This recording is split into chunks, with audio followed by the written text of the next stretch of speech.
Filipenses, capítulo 2.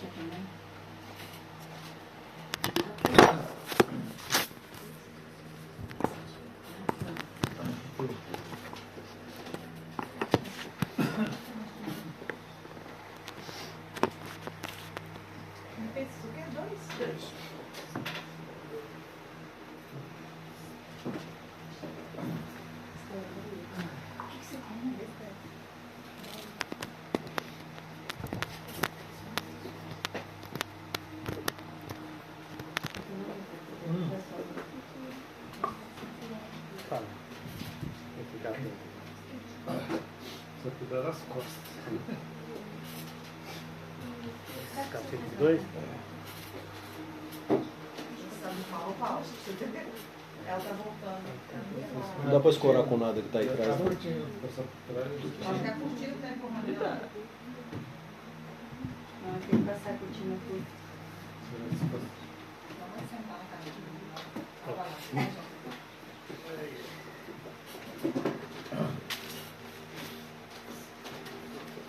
Todos encontraram?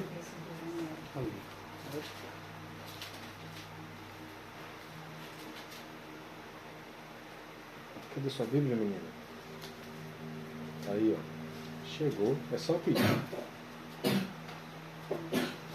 que o último que eu falei, esse para No 4. A gente vai ler a partir do 5. Vamos ver se vai.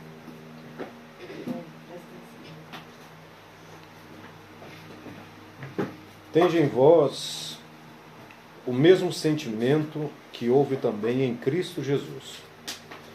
Pois ele, subsistindo em forma de Deus, não julgou como usurpação o ser igual a Deus. Antes, a si mesmo se esvaziou, assumindo a forma de servo, tornando-se em semelhança de homens, e reconhecido em figura humana, a si mesmo se humilhou, tornando-se obediente até a morte, e morte de cruz. Pelo que também Deus o exaltou sobremaneira e lhe deu um nome que está acima de todo nome, para que ao nome de Jesus se dobre todo o joelho nos céus, na terra e debaixo da terra, e toda língua confesse que Jesus Cristo é Senhor, para a glória de Deus Pai. Quantos podem dizer amém? Amém. Glória a Deus. Irmãos, eu julguei no meu coração que ao expor a carta aos Filipenses eu teria bastante facilidade. Haja visto o conteúdo cristológico e prático que é bem explícito. Porque, honestamente, ao olhar para o texto, a gente encontra bastante facilidade. Não demanda muita explicação. Quando você olha para um texto como esse, você vê um cântico como esse, né, a partir do versículo de número 7, que mostra tamanha densidade teológica, que mostra a divindade de Cristo, o propósito de Cristo, que mostra os seus desígnios sendo cumpridos. Você vê a exaltação da pessoa de Cristo, a sua glorificação. Você entende, gente, já está tudo pronto. Mas eu confesso para os irmãos que eu acabei de subir o Monte Himalaia. Aqui nós estamos no topo de uma montanha altíssima teológica. Aqui em cima o ar é rarefeito. Aqui é difícil respirar. Quando você estuda, que você se debruça sobre os assuntos aqui, que você vai em comentário bíblico, você vai em comentário exegético, você vê os estudiosos, eruditas, que se debruçaram sobre o assunto, e você começa a enxergar coisa que parecia tão óbvia, mas não é só isso. E na leitura deste texto, eu hoje venho com a responsabilidade de expor as exigências do Evangelho. Uma das exigências do Evangelho. Não é a mais complicada, mas é uma das. Porque mais complicado que isso aqui é a gente olhar para um texto onde Jesus fala: aquele que amar mais a mãe, amar mais ao pai, amar mais aos seus irmãos, ter amor a essas pessoas mais do que a mim, ele não é digno de mim. Essa para mim é uma das exigências mais absurdas, porque no primeiro contato com este texto você diz: gente, eu sou obrigado a abdicar da minha família para servir a Cristo? Algumas pessoas têm esse dilema, porque são expulsos de casa, ou então o pai e a mãe é de uma outra religião, ou são avessos, né, à cristandade, e são expulsos de casa. E aí as pessoas são encontradas nesse dilema: gente, e agora o que eu faço? Eu vou ser obrigado a abandonar minha mãe, abandonar meu pai, minha família? E aí Jesus, para essas pessoas, diz: olha, se você ama mais eles do que a mim, você não é digno de mim, então fica com o seu pai e eu não posso fazer nada por você. É uma exigência terrível no primeiro contato que você tem com o texto, depois você entende. Aí vem a demanda, a exigência: quem quiser vir após mim, negue-se a si mesmo. Então a gente vai tendo assim algumas exigências que o Evangelho propõe, e pouquíssimos textos rivaliza em grau de importância com este que nós acabamos de ler. Para mim é o texto, eu não vou falar que é o texto mais importante das Escrituras, mas está na prateleira de cima. E pouquíssimos textos vai rivalizar com ele, dado a exigência prática e ao conteúdo teológico cristocêntrico que nele está aqui explícito. Então falar sobre esse texto de uma forma superficial é impossível. E é impossível você se aprofundar também sem ser simplista, porque Paulo já fez tudo que tinha que ser feito. Ele já exaltou a pessoa de Cristo, a obra de Cristo, da sua missão, da forma mais bela que você possa entender. Não tem como você ser melhor do que isso aqui. Tá, aí o que a gente faz com um texto como esse? Explorando as exigências que o texto traz. Irmãos, olhando para um texto como esse, visto a exigência que está aqui explícito, eu percebo que às vezes nós não entendemos o que é ser cristão. Porque se a gente entendesse o que é cristianismo, o cristianismo seria melhor do que aquilo que nós vemos. E quando eu falo nós no aspecto geral. Estou falando da igreja de forma bem ampla mesmo. Daqueles que se dizem chamados a ser cristãos, a seguir a Jesus Cristo, a ser discípulo de Jesus Cristo. Porque as exigências que tem no Evangelho, você não encontra em outras religiões.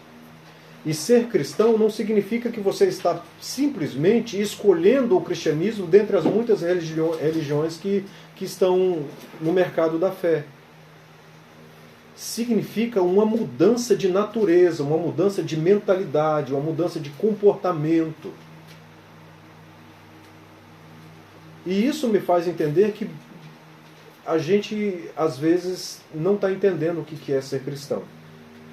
Que quando você olha para o texto e diz: tende em vós o mesmo sentimento que houve também em Cristo Jesus, pensar da mesma forma que Cristo pensou, e você olha para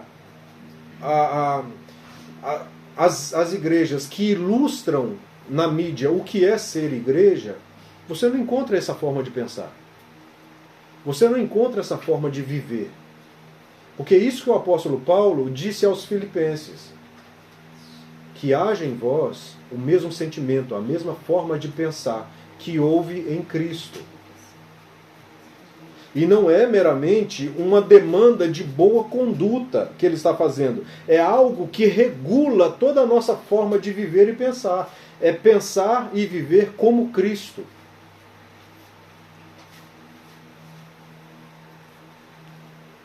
Isso é chocante. E aqui o apóstolo Paulo, ele vem falar, mais uma vez, repito, para uma colônia romana, que onde o costume da sociedade era a autopromoção, era o desempenho, era o ser mais do que os outros, porque era uma nação que não encontrou rival na sua época. O Império Romano não tinha quem fizesse frente a eles. Então, uma colônia romana, uma cidade como era Filipos, né, uma colônia romana, eles já estavam acostumados com essa glória, com essa pompa. Esse negócio de cuidar só de si, né? Pensar em si. Exatamente. Tudo que existia gravitava em torno de Roma. Então era tudo para a mãe. Eles tinham a Roma como uma mãe. Então eles tinham isso em mente. Agora imagina uma igreja onde não há disputa para ser servido. Pelo contrário, uma competição para servir. Onde não há autopromoção, onde o líder não é servido, mas ele serve. Imagina o ideal que o apóstolo Paulo começa a construir na igreja que se encontra dentro de uma colônia romana. É como que ele estivesse dizendo, olha, blindem a comunidade para que aquilo que a nação romana tenta e faz, né, sociologicamente falando, de transmitir esse ideal, para que isso não transborde para dentro da igreja e venha corromper a mentalidade de vocês. Que vocês pensem como Cristo, não como Roma. É isso que o apóstolo Paulo vem trazer para nós. E isso aqui vem reiterar justamente os versículos anteriores de 1 a 4, que ele falou, que ele já estava antecipando e já tinha talvez conhecimento de alguma coisa que estava acontecendo em Filipos. Então, a mente de Cristo, ela tinha que promover consolação de amor, misericórdia, comunhão do Espírito, a união, a humildade, é se livrar do partidarismo, se livrar da vanglória.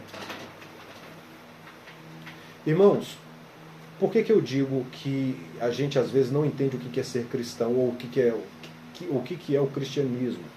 Porque o pecado, ele afetou de tal forma a sociedade e o ser humano, o indivíduo na sua totalidade, que dificilmente nós encontraremos no Evangelho uma solução parcial ou uma solução que não cause dor.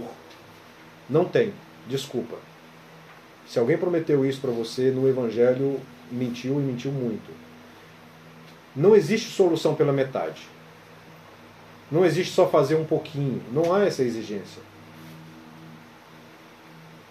Faz assim que você vai ver, não vai doer nada.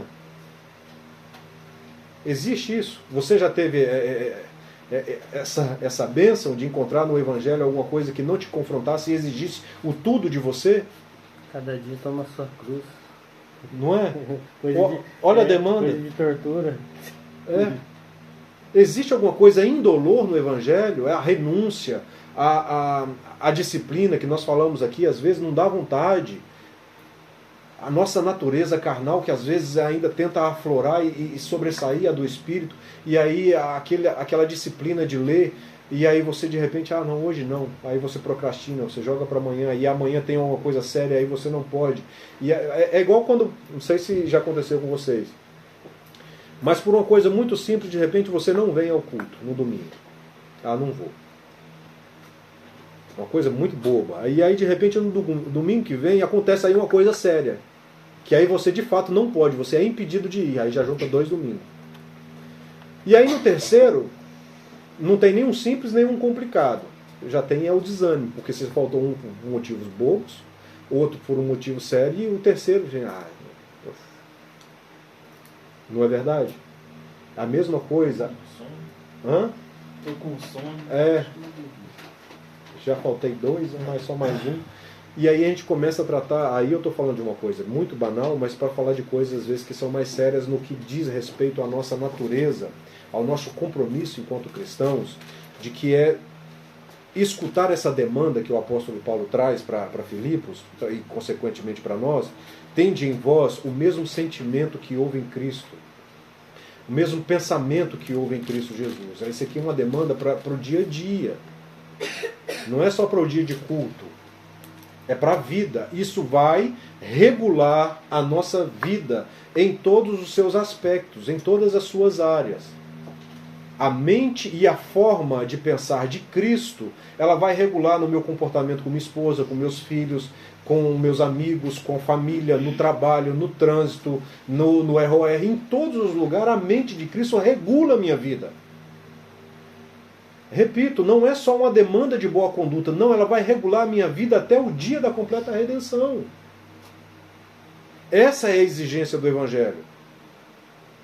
Por isso eu digo, parece que a gente sobe um monte e chega lá em cima, falta fôlego. Porque é uma leitura muito simples e corrida que a gente faz, mas quando você se atém a ela, você pensa, o que tem na mente de Cristo? Porque o apóstolo Paulo está pedindo isso. Que haja em vós o mesmo sentimento ou o mesmo pensamento que houve também em Cristo. Vamos sondar então a mente de Cristo, deixa eu ver o que tem lá, que é para eu pegar para mim. E aí você volta aos versículos de 1 a 4 e você encontra justamente remédios, soluções para fugir do partidarismo e da vanglória.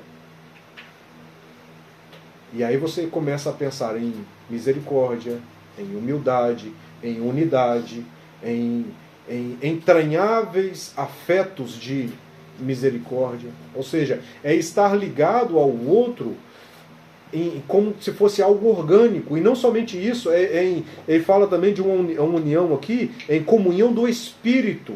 Ele começa a trazer para a mente dos seus ouvintes que a nossa união, ela passa por uma coisa orgânica, mas ela vai se fundindo numa coisa metafísica, uma coisa espiritual. É o que ele fala, em comunhão, alguma comunhão do Espírito, ou seja, a comunhão que o Espírito vem promover entre nós. Essa é a verdadeira koinonia. É algo indissociável. E repito mais uma vez, o que ele está pedindo de nós aqui, o que eu falei na ocasião passada, não é a paz do cemitério. Quando ele diz, vamos seguir mais um pouquinho, versículo, pois ele subsistindo em forma de Deus, não julgou. Não, ainda é no versículo de número 5.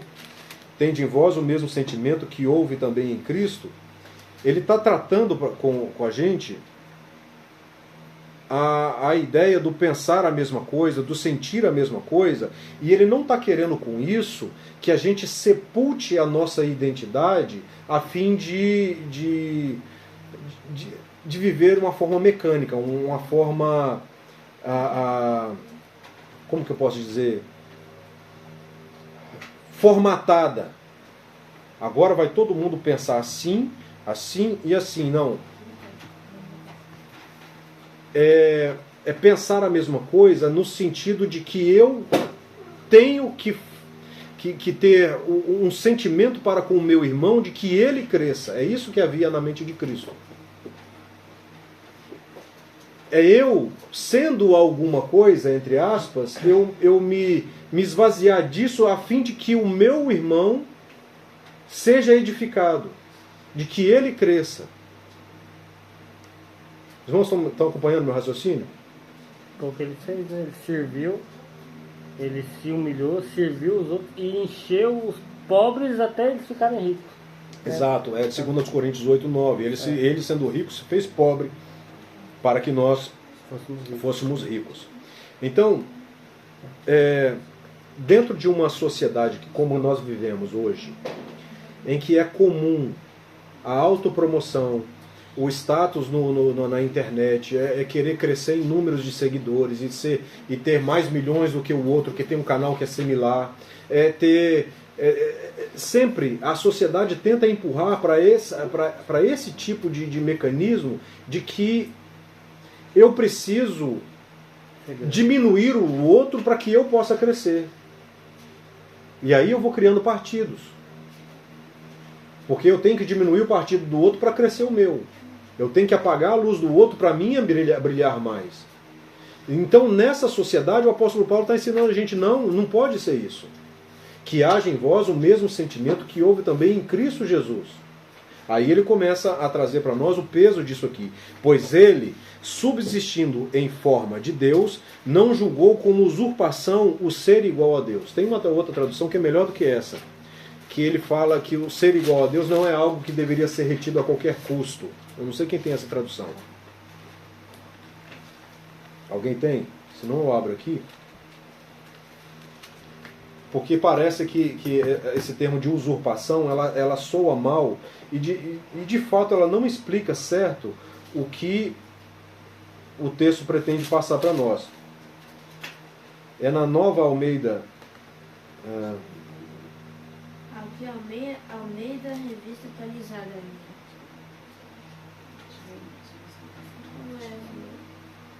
É na Nova Almeida atualizada. Que mesmo existindo na forma de Deus, não considerou o ser igual a Deus algo que deveria ser retido a qualquer custo. Porque Cristo, e outra, irmãos, olha só, o peso teológico dessa passagem. Não é que essa forma de Deus é que Jesus ele era quase Deus, ou que ele era um semideus, ou que ele estava se tornando Deus. Não, ele era Deus. Aqui, a NVI aqui é bem diferente. Né? Como que está a NVI? Que apesar de ser Deus, não considerou a sua igualdade com Deus era algo que deveria ser usado como vantagem. Nossa, explica. Essa é uma explicação da tradução. Então, eu não vou entrar nesse meandro, porque eu quero ser o mais prático possível, mas o grego aqui usado, ele faz, a palavra que o apóstolo Paulo usou foi proposital para explicar para nós que essa forma de Deus não é que pegaram a pessoa de Jesus e colocaram nele ali os atributos para poder ele ter a forma. É tipo assim, isso a gente faz com espantalho. Vamos fazer um espantalho aqui como? Vai ter forma de quê? De homem ou de mulher? Aí, conforme a escolha que você fizer, você vai colocar ali os atributos ou masculinos ou femininos. Não. É como se Jesus aqui ele fosse Deus, olha a forma. Mas numa forma sem os seus atributos e que isso fosse aparecendo ao passo que ele fosse vivendo. Por exemplo, quando nasce uma criança, há uma guerra ideológica por trás disso, mas quando nasce uma criança, nós imediatamente vemos se é homem ou mulher, sim ou não. Mas isso vai mudando ao passo do tempo, sim ou não? Muda. Porque quando muda, porque a forma que está ali é toda pequenininha. Não tem barba, não tem pelo. Você está entendendo? Então é um homem mais pequenininho, é um hominho. Ou uma mulherzinha pequenininha. Só que ela vai se revelando ao passo que vai crescendo. Então parece que é essa forma que o apóstolo Paulo quis trazer para nós, porque ele é Deus. Só que ele foi se mostrando como Deus e assumindo essa forma. Não que ele tinha esse desejo de reter isso a qualquer custo, porque ele tinha convicção de quem ele era e de que esses atributos não lhe poderiam ser retirados. E que isso seriam demonstrados ao passo da sua vida. Ao ponto de que aos 12 anos ele estava lá no templo ensinando e discorrendo com os mestres. Aí daqui a pouco é um milagre lá nas bodas de Caná. Quem pode fazer isso, transformar água em vinho? Aí daqui a pouco o homem está andando sobre as águas. Aí eu olho para ele, mas aí ele faz a tempestade se acalmar, o mar ficar quieto e calmo, e as pessoas olham para mim, quem é esse? Que até o vento e o mar obedecem. Ou seja, ao passo da sua vida, Jesus, sem a preocupação de reter a qualquer custo a sua divindade, ele foi se revelando, ao passo de que quando Tomé pergunta para ele, Senhor, mostra-nos o Pai. Tanto tempo. Mas Tomé, há tanto tempo eu estou convosco, você ainda vem me dizer, mostra meu Pai? Filipe, perdão. Filipe, quem vê a mim, vê o Pai. Eu sou. Então ele não teve a preocupação de reter isso a qualquer custo, usar isso como vantagem, porque ele foi se revelando, ele foi se manifestando ao passo de sua vida, que ele demonstrou isso em postura, em pensamento, comportamento, milagres, ensinos. Ele demonstrou quem ele era. Uma das principais provas é quando Pedro, guarda a espada, você acha? Se eu quiser, eu mando. Vi 12 legiões de anjos aqui. E resolve o problema, mas eu não quero. Foi para isso que eu vim. Né? Então, irmãos, olhando para um texto como esse, isso aqui mostra para nós cabalmente que Jesus é Deus. Ponto. Então não há possibilidade de provar para a gente o contrário, igual infelizmente algumas seitas tentam fazer. Eles usam até mesmo um texto como esse aqui e tentam perverter. Mas o que para nós é interessante aqui é olhar para um texto como esse e ver ele sendo Deus. Jesus é Deus. Ponto. E o que ele fez? Se esvaziou. Ele se esvaziou e assumiu uma forma. Que forma ele assumiu? Humano. Não. Ele foi descendo. Forma de servo. Forma de servo. Então, se a gente cria uma escala hierárquica, a gente vai ver que a escala mais alta depois daquilo que Deus propõe no reino é a de servo. Tanto é que a briga entre os discípulos foi resolvida justamente com isso. Aquele que quer ser maior entre vós, seja aquele que mais serve. Se quer ser alguém, sirva. E aí depois, então Deus, servo, homem, e aí ele desce na escala ainda de humilhação, ele se humilha a obedecer a um de suas servas, que é a morte. Tremendo isso, né? E é aqui que a minha mente foi levada, irmãos, e eu vou falar isso com muito cuidado, a começar a trabalhar uma teologia pessoal. Eu estou ainda tentando colocar um nome para ela, mas o primeiro nome que eu achei para essa teologia foi a teologia da comoção, ou a doutrina da comoção, de comover. Porque eu olho para um texto como esse, eu vejo, a gente olha sempre, e é natural no texto, não é disso que eu quero fugir, mas a gente vê que o projeto de Deus se encarnar é algo que é grandioso demais. E talvez a pessoa que conseguiu fazer isso de forma mais bela foi o Marco Teles em um negócio que é um ensaio para a luz. Eu sou fã. É igual o Maurício fala, eu adoro sem me prostrar.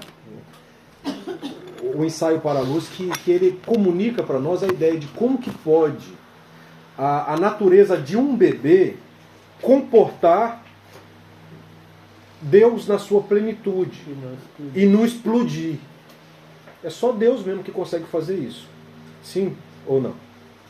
É muito belo. A gente olha, a gente comove com uma passagem como essa, porque você não vê nenhum Donald Trump da vida, nenhum Emmanuel Macron, nenhum deles se despir de todos os seus atributos, dos seus privilégios e assumir a forma de um morador de rua para poder privilegiar alguém, para poder beneficiar alguém de alguma coisa. Você não vai ver nunca. Há algumas histórias que a gente discute por aí, de reis que fizeram experiência, né, que sai do trono e se disfarça como um camponês e tenta viver na sociedade para ver como que era, né, como que era a reação do povo com relação ao governo do rei. Tá, isso tudo é muito legal, mas isso não passa de histórias, né, com E. Mas a história com H, Clara fez uma cara que né, história é algo inventado com a letra E. História é algo que é real, é fato. Então é a diferença. Então quando você faz uma história, porque aquilo é fictício. Você inventou, você criou uma historinha e tal, isso é uma história. Agora, história é relatado e é fato para nós. Então a história vai relatar para nós que só o Criador teve essa ideia brilhante de se humilhar, de se esvaziar e se tornar um obediente até mesmo a quem ele criou. Ele criou a morte.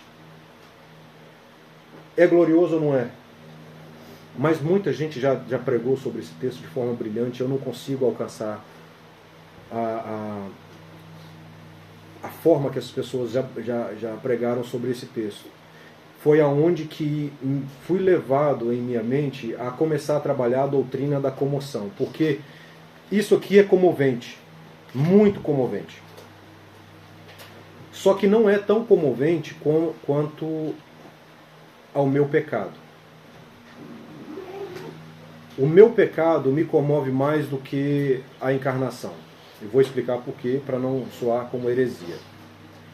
Porque quando eu olho somente para o propósito eterno de Deus, de se esvaziar, de se tornar servo, de se tornar homem, de se tornar obediente até a morte, e dar o seu sangue até a última gota para me remir dos meus pecados, faz com que eu me entenda e me veja como muito importante, como muito precioso, como muito valioso. Ah, como eu sou eu sou a pérola de maior valor, porque o Criador do universo, ele se esvaziou de glória e derramou seu sangue por minha causa.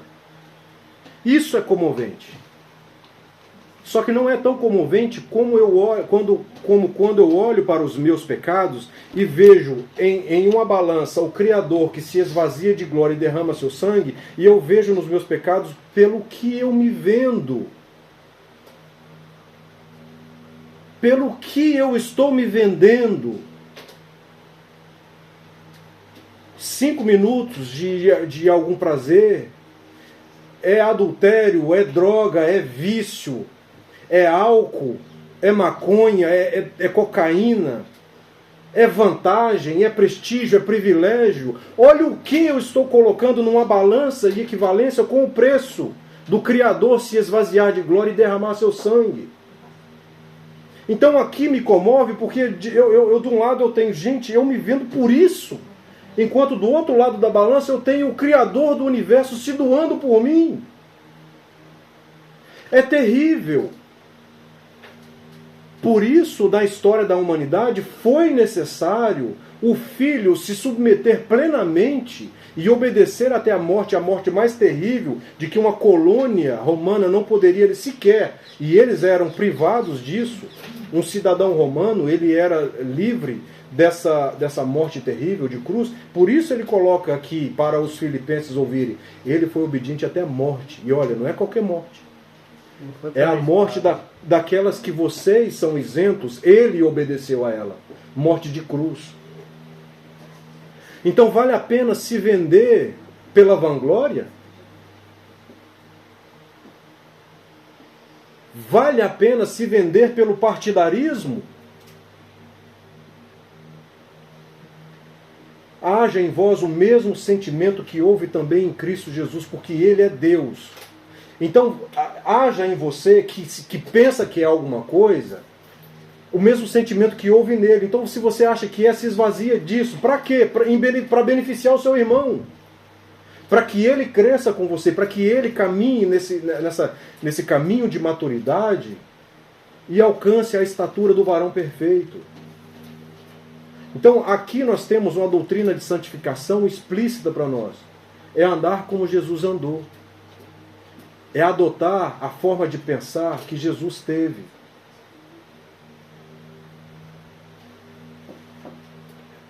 E viver diferente disso, você está com um problema crônico de fé. Eu estava conversando com um irmão, infelizmente com alguns problemas de internet. Os irmãos talvez vão, né, com conteúdo adulto. E eu falei com ele, duramente falei com ele, o seu problema é fé. Não, mas eu creio. Eu creio no Senhor, eu sei o que você está falando, eu creio que Jesus me salvou, eu creio. Não, o seu problema é fé. Você não crê plenamente que Ele existe. E eu não creio. Eu falei assim, se você estiver mexendo nesse conteúdo e entrar dentro da mesma sala que você, um irmão da igreja, ou um parente seu, você continua? Ele, não, eu escondo. Então o seu problema é com a presença. Se tiver alguém presente com você na sala, você para de consumir esse conteúdo. Claro. Então você não crê plenamente que Deus existe e está na sua presença quando você está consumindo esse tipo de conteúdo. O problema é fé. Porque se a presença de alguém que eu vejo interrompe o meu consumo, por que a plena convicção de que a presença de Deus, estando aqui comigo, não vai interromper? Ou eu creio que Jesus, na hora, ele vai tampar o olho assim, peraí, nossa, meu filho vai fazer uma besteira, não posso ver. Aí Jesus, ele tem que ficar sondando assim, pouquinho em pouquinho, para ver se eu já parei de praticar o meu pecado, peraí, porque eu não posso ver, não. Então, essa doutrina que eu pretendo defender e trabalhar com bastante cuidado, porque ela tramita entre a martiologia, que é a doutrina do pecado, e a soteriologia, que é a doutrina da salvação. Então, eu estou tramitando entre essas duas. E se a gente não se comover, mas eu falo de uma comoção plenamente, que é aquilo que o apóstolo Paulo fala, que é a tristeza segundo Deus que opera para arrependimento. Por isso que é amparado pelas Escrituras que eu pretendo desenvolver esse tipo de conteúdo. Não que eu descobri a roda, irmãos, não é isso. Eu quero trazer algo prático para a igreja. Porque se isso não fizer com que eu entenda que cristianismo não é só meramente uma mudança de conduta ou bom comportamento, mas não é Cristo regulando toda a minha vida e minha forma de pensar e comportamento, eu estou errando o alvo. Então eu tenho que entender qual é a relação que eu tenho com Deus e com o meu pecado. Qual é a relação que eu tenho com o meu pecado e com o Deus que se esvaziou de glória e derramou seu sangue. O precioso sangue de Jesus. Porque não há como você harmonizar os dois. Um tem que ser mortificado. Um tem que ser subjugado. Ou eu vou fazer morrer a minha natureza carnal, e essa é a demanda que o Evangelho também tem para nós, é para a gente lutar, não é sozinho, é a ação contínua do Espírito de Deus, mas tem a nossa participação, tem a nossa responsabilidade.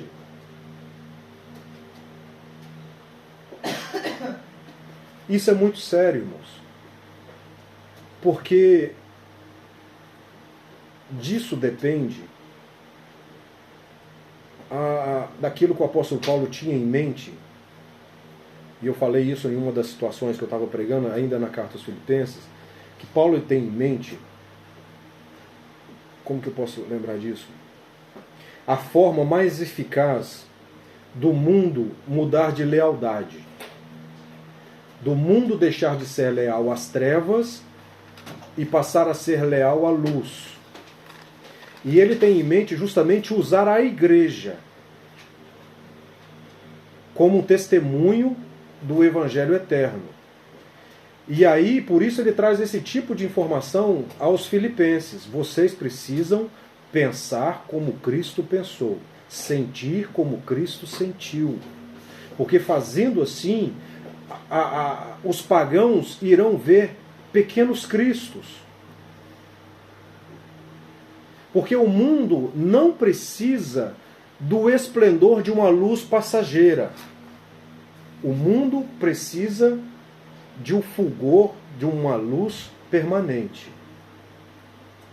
E essa luz permanente é o sol da justiça de Cristo que resplandece na igreja. Você já viu como que é bonito o meteoro? Quando passa? Já faz tempo que eu não vejo. Antigamente a gente via mais. Não era bonito uma estrela cadente, um meteoro, um trem assim? É lindo você ver aquela... Mas é muito rápido. Diferente do sol, que hoje vocês estão reclamando, está muito quente. Mas é bonito, não é, o danado quando está aí, que proporciona pra gente um piquenique, uma saída. Ilumina tudo. Ilumina Fica mais tudo. animado, né? Ilumina tudo. Traz vida. Né? Humor, né? Muito humor. Muda o humor das pessoas. Faz a gente pensar em férias, faz a gente pensar em praia. Passa calor feliz. Hã? Passa aquela Passa calor feliz. Não é? Eu passo. Gente, é isso que o mundo precisa. É desse brilho. Mas E também quando o sol é muito forte, desanima. Não, pode ficar também. Brilhão, né? Dá Mas em equivalência é muito melhor do que uma luz passageira. Não é? Então é disso que o apóstolo Paulo está falando. Que me fugiu agora no raciocínio. Ah, Lucas. Participou na hora errada, Lucas. Ai, Jesus. Mas é dessa... Os meteoros, que é... Não, sim, mas eu já ia fazer uma transição. Lucas, transição, Lucas. né? Bom, enfim, a importância do testemunho da igreja para o mundo, para que o mundo possa ver essa luz, lembrei, essa luz resplandecer, diferente daquilo que é proposto por muitas igrejas quando fazem as suas festas, as suas festividades de avivamento. Congresso do Avivamento, o Grande Avivamento, o Avivamento, o Último Avivamento, e aí vai usando esse nome. E aí faz uma festividade de 2, 3, 4 dias, uma semana. E as pessoas saem de lá cheias de Deus, e foi tremendo. Acaba no domingo. Às vezes passa da porta para fora, acabou. Na segunda-feira, no primeiro contato com uma fechada de trânsito, ou numa controvérsia familiar, ou numa demanda de perdão. Mas o que tem a ver uma coisa com a outra? Avivamento é isso, é você sair da morte para a vida, você viver agora o que o Espírito está propondo para você. É assumir essa natureza. Assumir a natureza de Cristo. Tende em vós o mesmo sentimento, o mesmo pensamento que houve também em Cristo Jesus. Isso é avivamento. Ele vos deu vida, estando vós mortos em vossos delitos e pecados. Isso é avivamento. É você ser vivificado pelo Espírito para viver agora o ideal do reino de Deus. Isso significa educar bem os filhos. Isso significa tratar bem o marido, tratar bem a esposa, tratar bem o patrão, tratar bem o colega, tratar bem a família, perdoar, ser perdoado. Isso quer dizer, quanto mais cheio dessa natureza do Espírito, mais humano você vai se tornando. Porque você começa a viabilizar a vida do próximo. Você vai se tornando um homem, de fato, segundo o coração de Deus. Que é esse ideal que Deus tem para que o homem seja na sociedade e desperte o interesse do ímpio. Por que você é assim, não é como... se fosse eu. Para que vejam as vossas boas obras. Se fosse comigo. Por que você reagiu assim? Porque se fosse comigo... Não é assim que a gente escuta o mundo falar? Mas ele não foi comigo. Se fosse comigo. Não é, porque eu sou nova criatura, eu sou nova natureza. E aí o mundo vai ver as boas obras e vai dizer, como Paulo lembrou o texto aqui, para que vejam as vossas boas obras e glorifiquem ao vosso Pai que está nos céus. A glória nunca é para nós. Por isso Paulo está dizendo aqui, olha, o sentimento que tem que haver em vós é o mesmo que houve em Cristo, que Ele era, Ele é, e Ele se esvaziou de tudo isso para beneficiar a gente, para que a gente pudesse contemplar o ideal do reino, para que a gente pudesse ser, para que o mundo pudesse olhar para a igreja e dizer, as coisas aqui dão certo, aqui vale a pena, olha, aqui funciona, aqui já não é mais como foi lá atrás, naquele culto em que Caim matou Abel, porque a oferta de Abel foi muito simples e a dele foi de muito esforço. O seu coração mau fez ele entender, poxa, eu dei um duro, fiz o máximo que pude para trazer uma oferta linda, maravilhosa aqui, e o Senhor não aceita? E Deus só olha para a gente e diz, mas não é isso que eu estou pedindo. O que eu estou pedindo é para você devolver para mim, como uma oferta de gratidão, a sua vida como um sacrifício vivo no altar. É você viver a vida que o Cordeiro de Deus viveu neste mundo. Devolve para mim aquilo que eu te dei. Eu vou receber como oferta aqui no meu trono a essência do meu Filho exalando de vocês. É isso que Deus demanda de nós. Que a gente devolva para Ele aquilo que Ele deu. Essa é a oferta que Deus recebe. Nossa, desculpa aí interrompendo, mas isso é avivamento se amar o outro, mesmo que o outro não ama, é um avivamento. Porque Deus amou nós primeiro, nós não amava. Exatamente. É esse sentimento. É esse que houve sentimento. em Cristo Jesus não esperou estar nada pronto para que ele pudesse amar. Ele amou a gente sendo pecador. É esse o hino que perturbou a semana aí, né? Exatamente. Um hino que trouxe aí a Jesus. Não sei se vocês já ouviram esse hino.